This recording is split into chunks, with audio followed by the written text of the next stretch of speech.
Manifestation তখনই ঠিকঠাক হয় যখন আমাদের ভাইব্রেশন হাই হয়, যখন আমাদের ফ্রিকোয়েন্সি হাই হয়। আর আমাদের ভাইব্রেশন আর ফ্রিকোয়েন্সিকে হাই রাখার জন্য আমরা দুটো কাজ করতে পারি। নাম্বার ওয়ান, নাম জপ।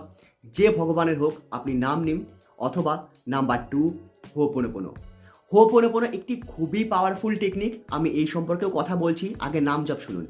আপনি যে ভগবানের নাম নিচ্ছেন, আপনি যে ধর্মেরই হন না কেন, আপনি যখন সেই ধর্মের ভগবানকে নাম নিচ্ছেন, মানে তার সেই এনার্জিতে আপনি নিজেকে টিউন করার চেষ্টা করছেন, বা সেই এনার্জিকে আপনি অ্যাট্রাক্ট করছেন।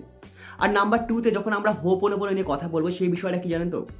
আপনার লাইফে এখন এই মুহূর্তে যা কিছু হচ্ছে, যা কিছু হয়েছে এবং যা কিছু হবে, তার জন্য একমাত্র আপনি আর আপনি রেসপন্সিবল। মানে আপনাকে এই রেসপন্সিবিলিটি স্বীকার করতে হবে। আর এই রেসপন্সিবিলিটি স্বীকার করে আপনাকে ইউনিভার্সে পাঠাতে হবে ভালোবাসা। আপনি তার কাছে ক্ষমা চাইবেন, বা সেই ডিভাইন এনার্জির কাছে। আর তারপরে আপনি তাকে পাঠাবেন আপনার গ্র্যাটিটিউড বা আপনার কৃতজ্ঞতার যে ভাইব্রেশন, সেটা।